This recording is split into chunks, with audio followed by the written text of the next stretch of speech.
It's the Mesozoic era, 65 million years before any human beings set foot on Earth. You've just hatched in a small, shallow hole. Don't you see your mother there? You decide to wander off in search of her? You discover a dinosaur paradise where all species live together in harmony. Just kidding. This is really like the Hunger Games on pizza. If you hear high-pitched squeals and terrifying roars in the distance, you take no chances and crawl back into the hole and hide behind your siblings. Because let's face it, if anyone's going to get gobbled up first, it's your one-eyed brother. That sound was probably your mother enjoying her own snack, because if there's one thing she's good at, it's raising other dinosaurs to extinction. The harsh reality is that you only have two choices now: survive or become food. Everything bigger than you here wants to squash you or swallow you whole. It's like a giant prehistoric buffet, and you're on the menu. Luckily, the dinosaur your cannibal mother just ate wasn't your brother. Your brother is still intact, or at least he was a second ago. The survival plan for the next few weeks is simple: hide, find food, and don't die. It's not exactly a card, Michelin, but you're in no position to choose. Fortunately, you do have some advantages. Your huge eyes give you binocular vision, allowing you to detect any sudden movement. Your long legs and big feet allow you to move through the bushes faster than most predators. And even though you're still a baby, your sharp teeth and a bite force of almost 6,000 newtons can tear through prey like butter, except that the butter here is screaming for its life. Oh, and you also have arms, although they're not very useful. In a few weeks, you turn 13. To be honest, I didn't even think you'd make it this far. You're now officially a teenage Trex. Your muscles are developing like you're training for the next Mr. Olympia. You have grown to 25 feet long, which is the size of a one-story house, and you weigh 2 tons. Your speed reaches 20 miles per hour. Not as fast as Usain Bolt, but thankfully he doesn't exist yet. Your diet has improved. You now have prey and you do everything to access the most nutritious parts of its body. One day you spot something in the distance, a young triceratops grazing near the water. You stealthily get close enough to see its horns twirling. You dart out of the shadows. It fights, but not for long. Your jaws grip it like a rice cake, and as you wolf down your food, you settle into a routine of hunting, eating, and sleeping. Until finally, at age 20, you reach adulthood. You have about 8 years left to live, and you begin to realize that life as an apex predator can be quite lonely. The idea of sharing your glorious existence with someone else becomes tempting.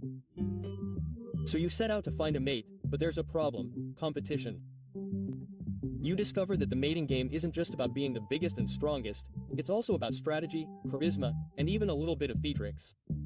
You head to the local watering hole, where the females gather, and there she is.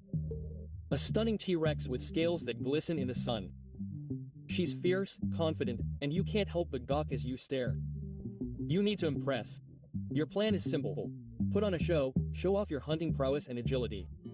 You start by challenging smaller dinosaurs, taking down an Adorosaurus, and roaring in victory. Luckily, the female will notice you, but more importantly, you'll be sending a clear message to any other males who might also want her. She looks at you with some intrigue, but before you can get excited, you realize you've caught someone else's eye. Another full-grown Trex, big, fierce, angry. It feels like you've inadvertently entered her territory. The ground shakes as she lunges toward you. It's a showdown to the death, a duel for dominance of the valley and the female. You dodge her powerful jaws and respond with a swift swipe of your tail. The other dinosaurs watch in awe as you ultimately emerge victorious. When you look back at the female, she regards you with a newfound respect. You've captured her attention. You offer her a piece of your Adorosaurus as a tribute, and she accepts. Congratulations, you have a mate, but this is just the beginning. Being a full-grown T-Rex means the real test has only just begun. Parenthood. You find yourself protecting your own nest full of eggs buried in a shallow hole. You and your mate take turns guarding it, warding off scavengers who might try to steal your babies. After 4 months of restless nights, the eggs begin to crack and the sound of tiny roars fills the air. You can't help but feel a sense of pride. Each tiny T-Rex that emerges is a testament to your strength and perseverance, but the world is cruel.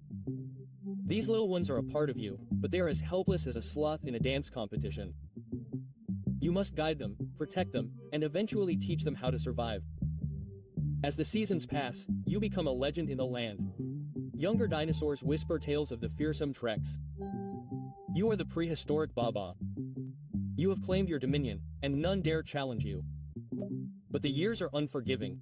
You are no longer the agile and fierce hunter you once were. Your size has increased. You have gained wisdom, but you have also become slower. The young T-Rexes around you watch you with respect, yes, but also with something else. Ambition. They are hungry for power, and as you age, that instinct for dominance that has always characterized you begins to fade until one day the final challenge arrives. You stand up with effort, your imposing body blocking out the sun, and you roar with all your might. A young T-Rex responds with another defiant roar, full of arrogance. For a moment you think how easy it would be to crush him and continue to reign. You've spent your whole life fighting for dominance, battling for territory, eliminating anyone who dared challenge you. But when you look at him, something changes. This time it's different. As the young man charges at you, you feel your muscles ache. Your mind is tired and then it hits you. The cycle repeats itself. The roar dies down in your throat. Maybe it's time. Time to let the world have a new king.